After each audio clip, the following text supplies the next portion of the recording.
샬롬 샬롬 샬롬 샬롬 샬롬. 하나님 사랑합니다. 여러분 주 안에서 사랑합니다. 예.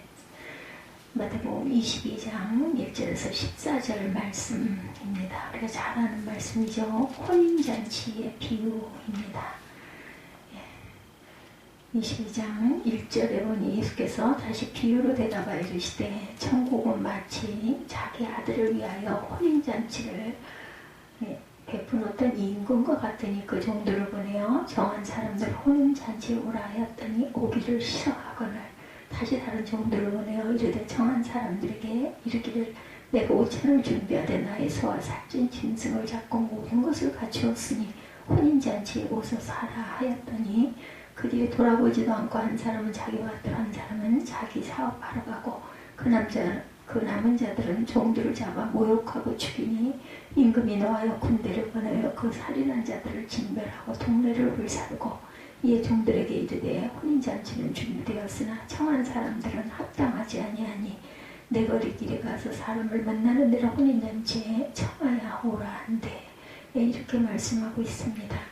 종들이 길에 나가 악한 자나 선한 자나 만나는 대로 모두 데려오니 혼인잔치에 손님들이 가득한지라.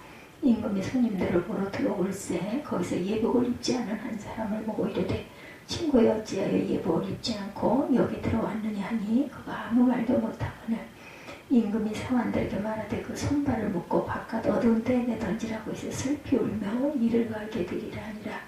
청함을 받은 자는 많되 택함을 입은 자는 적으니라. 이렇게 말씀하고 있습니다. 천국을 여러분들 어떤 곳이라고 생각하십니까? 천국에 대해서 심각하게 상해 보신 적이 혹시 있으십니까? 여러분들. 모슬렘의 천국은 여성들에게는 없는 땅입니다. 왜냐하면 코란에는 천국에서의 등급에 따라서 나뉘는데 가장 등급이 높은 사람은 1000명의 여성들로 둘러싸여 있다라고 합니다.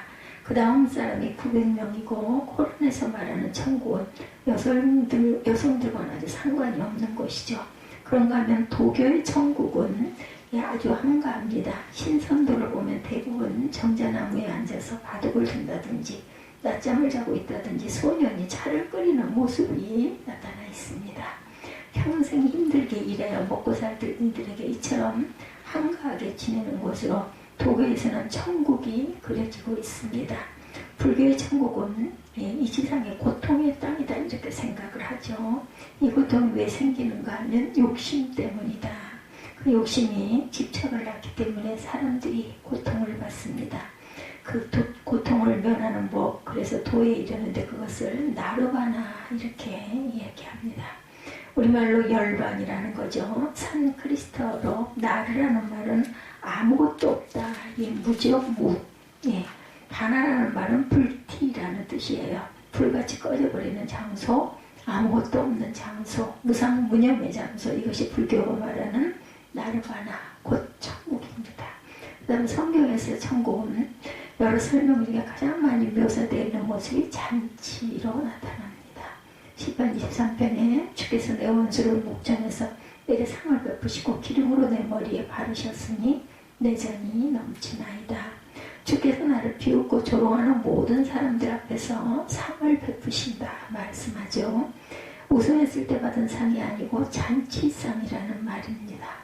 유대에서는 잔치 자리에서 주민들에게는 항상 머리에 향내나는 기름을 발라주었어요. 요한계시록에도 잔치라고 말합니다. 어린 양의 혼인잔치다 이렇게 부르죠. 그 천국잔치를 하나님이 어느 정도로 아름답게 준비했는가를 계시록 21장 2절에서 증거합니다. 또 내가 보매 거룩한 성 새 예루살렘이 하나님께로부터 하늘에서 내려오니 그 준비한 것이 신부가 마치 남편을 위하여 단장한 것 같더라. 여자가 일생 동안 가장 장성한 그 정성을 다해 아름답게 자기를 꾸미는 때가 언제이겠어요? 결혼할 때죠. 혼인할 때. 그 준비한 것이 신부가 마치 남편을 위하여 단장한 것 같더라. 여자가 일생 동안 가장 정성을 다해 아름답게 자기를 꾸미는 때가 바로 결혼식 날. 아름답게 보이려고 얼마나 정성을 다하는지 모릅니다. 신부들은 안 이쁜 신부가 없다 그러죠. 주님께서도 우리를 위해서 천국을 그처럼 최선을 다해 준비하시는지 마치 신부가 남편을 맞으려고 단장한 것 같이 아름답고 완벽하게 준비한다라는 말씀이죠. C.S. 루이스는 옥스퍼드 대학교 교수에게 제자들이 묻습니다. 예. C.S. 루이스라는 옥스퍼드 대학 교수들에게 제자들이 물어요. 선생님이 가르치는 성경에 나온 그 천국은 죽지도 못하는 영생의 땅인데 얼마나 지루할까요? 모르는 소리네. 권태나 지루함은 타락한 인간에게만 해당되고 천국은 날마다 새롭게 만나는 첫사랑의 잔치라네. 이렇게 답변하셨다고 그러죠. 처음 사랑에 눈도 눈을 감아도 나타나고 눈을 뜨고 아무리 보아도 실증나지 않은 첫사랑과 함께 있으면 얼마나 행복합니까? 천국은 사랑하는 예수님을 만나 영원히 함께 지내며 기쁨을 주체할 수 없는 첫사랑의 잔치라는 것이죠. 예수께서 비유로 천국을 설명하시면서 자기 아들을 위하여 혼인잔치를 베푼 어떤 임금과 같다라고 말씀합니다. 임금들이 자기 아들의 결혼식을 거행하면서 베푸는 잔치는 얼마나 풍성할까요? 얼마나 화려하고 멋있을까요? 그리고 그 잔치에 초대받은 사람들은 또한 얼마나 영광스럽고 행복했을까요? 어떤 임금이 결혼식 잔치를 잘 준비합니다. 그리고 그 잔치 자리에 종들을 보내어 손님을 초청합니다. 궁궐에서 열리는 잔치에 참석하시오. 소를 잡고 살찐 짐승을 많이 잡았어요. 온갖 산해진미를 요리해서 가득 차려놓았어요. 오셔서 기쁨을 함께 나눕시다. 최선의 예의를 다해서 초청장을 발송하고 종들을 보내어 정중히 초대합니다. 근데 초대받은 사람들이 왕의 잔치 자리에 오기를 거부하죠. 예, 종들을 제쳐 보내었으나 들은 척도 하지 않고 저마다 볼일을 보러 나갑니다. 어떤 사람은 말할 것이 많다고 밭으로, 일할 것이 많다고 밭으로 가죠. 어떤 사람은 돈을 벌기 위해 장사하러 갑니다. 심지어 어떤 사람은 임금이 보낸 종을 잡아서 모욕하고 죽이기도 합니다. 그자 임금은 잔치가 준비되었으나 청한 사람들은 합당치 않구나 하며 탄식합니다. 초대받았던 사람들이 잔치집에 와서 임금과 함께 기쁨을 누리기 합당하지 않은 사람들이라는 것이죠. 임금님은 진노하셔서 군대를 보내어 살인자들을 다 죽이고 도시를 불태워버렸어요. 그리고는 사거리에 나가 사람을 만나는 대로 초청하여 데려오라고 명령합니다. 그래서 종들이 길에 나가 만나는 대로 악한 자나 선한 자나 가리지 않고 다 데려옵니다. 드디어 혼인잔치집에 손님이 가득 차게 됐어요. 그런데 임금이 잔치자리에 나타납니다. 이게 웬일입니까? 임금님의 파티장인데 어떤 사람은 밭에서 일하다가 그대로 와서 작업복 차림, 어떤 사람은 장사꾼 복장이고 어떤 사람은 속옷바람입니다. 임금님이 인상이 시퍼러집니다. 아무리 그래도 그렇지. 그 자리가 어떤 자리인데 결혼식 잔치인 줄 알았을 텐데 예복을 입고 왔어야지. 여봐라, 복장 불량자를 모두 끌어내라. 예수께서 이 비유를 통하여 말씀하려는 것은 예수 믿는 것은 천국 잔치를 맛보는 것이고 많은 사람이 예수를 믿는 것을 오해합니다. 예수 믿으면 재미도 하나도 없고 몸이 건조할 것이라고 생각을 하는 거죠. 교회는 초상집처럼 엄숙하고 굳은 분위기라고 생각하는 사람이 많습니다. 웃어도 안 되고 함부로 말해도 안 되고 화려한 옷을 입어도 안 되고 이것저것 안 되는 것들이 많은 것이라고 생각을 합니다. 근데 성경은 예수 믿는 것을 왕의 잔치에 초대받는 것이다. 예. 신앙생활은 잔치의 연속이다. 예배도 잔치자리다. 목장 모임도 잔치자리다. 부활절이 2주 남았는데 절기도 축제, 잔치라는 것이죠. 하나님은 우리가 잔치집에서 마음껏 먹고 노래 부르고 웃고 떠들고 즐기는 것처럼 신앙생활하는 것을 원하십니다. 엄숙한 얼굴을 하지 말고 슬픈 얼굴 하지 마시고 그런 얼굴을 경건한 모습으로 또한 착각해서도 안 되죠. 잔치집에 가서 화난 얼굴을 하거나 무서운 얼굴을 하거나 슬픈 얼굴을 하면 잔치에 재를 뿌리는 것이죠. 잔치집에서는 어떤 얼굴이 어울린다고 생각하십니까? 웃는 얼굴, 기쁜 얼굴, 재미있어 어쩔 줄 모르는 얼굴이 잔치와 어울립니다. 교회 생활하면서 신앙생활하면서 잔치집이라는 확신을 갖고 늘 웃으시기 바랍니다. 왕자가 결혼을 해서 왕이 베푸는 잔치라면 얼마나 풍성하겠습니까? 온갖 산의 진미를 풍성하게 요리하여 대접하지 않겠습니까? 당대 최고 예술인들을 초청하여 최고의 공연을 보여주지 않겠습니까? 궁궐의 수많은 사람들을 다 동원하여 섬기지 않겠습니까? 본문의 모든 것을 갖추었으니 오소서 하고 사람들을 초청합니다. 예수 믿는 것은 하나님께서 모든 것을 완벽하게 준비하고 사람들을 초청하는 것이죠. 사람들을 진정으로 기쁘게 하고 행복하게 하고 감동을 줄 모든 것을 하나님께서 다 갖추셨어요. 예수 믿으면 참된 만족이 있습니다. 예수 믿으면 참된 기쁨이 있습니다. 참된 평화가 있고 참된 화목이 있습니다. 예수 믿으면 놀라운 하늘복이 풍성하게 임합니다. 은혜가 풍성하게 임하고 기도 응답이 끊임없이 이루어집니다. 하나님의 모든 것을 준비하시고 기다리시기 때문이죠. 하나님의 초청에 응하여 하나님의 베푸신 잔치에 참여하고 하나님의 준비하신 모든 것을 마음껏 누리며 복되게 살기를 바라십니다. 기쁨이 충만해지기를 바라시죠. 또한 천국잔치에 합당한 사람은 초청에 응하는 사람이다. 5절이죠.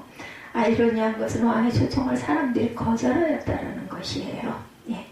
그들이 돌아보지도 않고 한 사람은 밭으로 한 사람은 자기 사업을 하러 가고 남은 자들은 종들을 잡아 모욕하고 죽였다. 오늘 본문 22장에는 이렇게 나타납니다.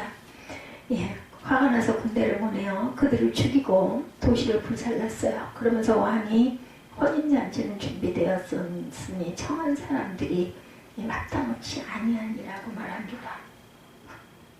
왕의 초청을 거절한 사람들은 잔치 자리에 어울리지 않는 사람들, 왕의 호의에 대한 거절은 곧 왕에게 대한 거절이고 거부죠. 이 비유는 유대인들을 가리키는 말씀입니다.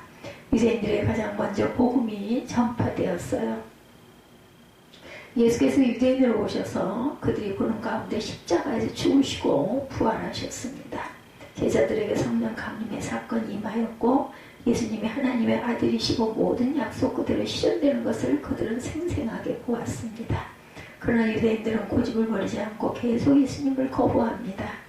또한 하나님의 초청을 거부하죠. 그래서 하나님은 이제 다시 종들을 거리에 보내어 닥치는 대로 하는 사람들을 초청합니다. 악한 자나 선한 자나 가리지 않고 초청했어요.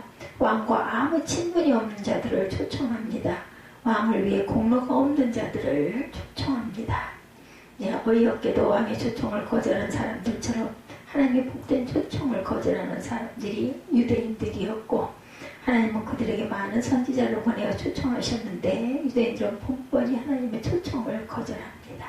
말도 안 되는 핑계를 대고 거절하죠. 그러나 하나님은 포기하지 않고 당신의 외아들 예수 그리스도까지 사람의 몸을 입혀 그들에게 보내셨지만 거절하고 그분을 십자가에 심지어 못 박아 죽게 합니다.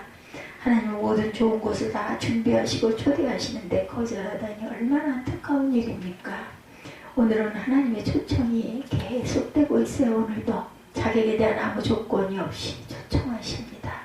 성령과 신부가 말씀하기를 오라 하시는도다. 듣는 자도 오라 할 것이요 목마른 자도 올 것이요 원하는 자는 값없이 생명수를 받으라 하시더라. 계시록 22장 17절이죠. 오늘도 많은 사람들이 안타깝게 유대인처럼 하나님의 초청을 거부하고 있습니다. 온갖 좋은 것을 다 준비해놓고 초대하시는데 거절하는 사람들이 너무나 많다라는 것.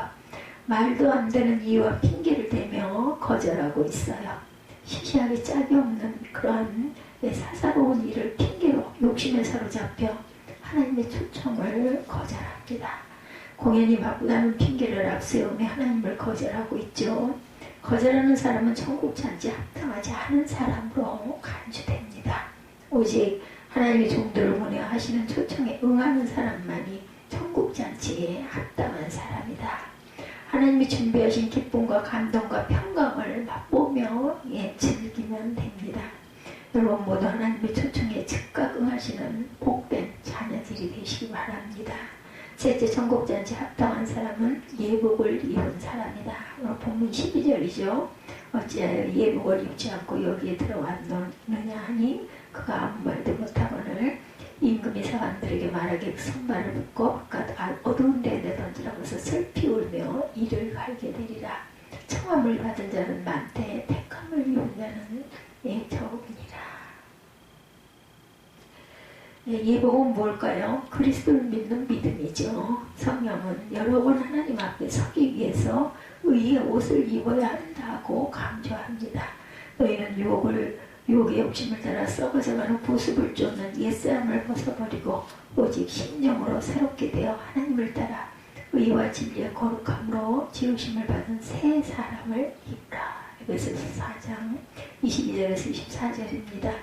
누구든지 그리스도와 합하기 위하여 침례를 받은 자는 그리스도로 옷 입었느니라. 갈라디아서 3장 27절이죠. 초청을 받아 교회에 왔다고 다 된 것이 아닙니다. 무더기 같은 자기의 의를 벗어버리고 예수 그리스도로 옷을 입어야 합니다. 예수 그리스도를 믿어야 합니다. 다시 말해서 자신의 의를 의지하지 말고 예수 그리스도의 의를 의지하여 하나님 앞에 나아가라. 하나님 앞에 나왔으나 아직도 많은 사람이 자기가 입고 있는 옷을 갈아입지 않고 있어요. 자기의 공로 행실을 앞세워 하나님께 나아가려고 합니다. 그러나 나는 부족하나 그리스도로 옷 입고 있으면 하나님께서는 그래, 나는 내 잔치에 참석을 합당한 사람이다라고 인정하신다라는 거죠. 여러분은 예복이 준비되어 계십니까? 예복을 입고 잔치 자리에 나아가고 계십니까? 그 자리에 초청받은 것은 놀라운 은혜입니다. 그러나 파티장에 들어가면서 준비해 놓은 예복으로 갈아입는 것은 주인에 대한 최소한의 예의죠. 예수께서 여러분이 갈아입을 아름다운 예복을 준비해 놓으셨어요. 믿음으로 같이 갈아입기만 하면 됩니다. 이제까지 입고 있던 옛 습관을 따르는 옷을 벗어버리고 유혹의 욕심을 따라 썩어져가는 옷을 벗어버리고 의와 진리와 거룩함으로 새롭게 지으신 옷을 입으시기 바랍니다. 그리스도로 옷 입으시기 바랍니다. 우리 지체들이 한 사람 한 사람 열심히 살펴보았더니 천국을 맛보며 사는 사람들이 참 많습니다.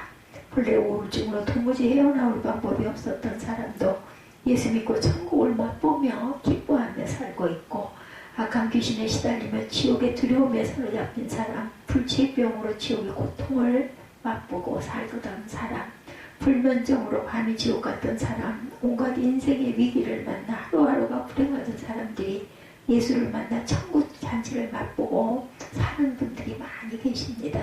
얼마나 놀라운 일입니까? 여러분들, 하나님은 여러분을 천국 잔치에 초대하셨어요.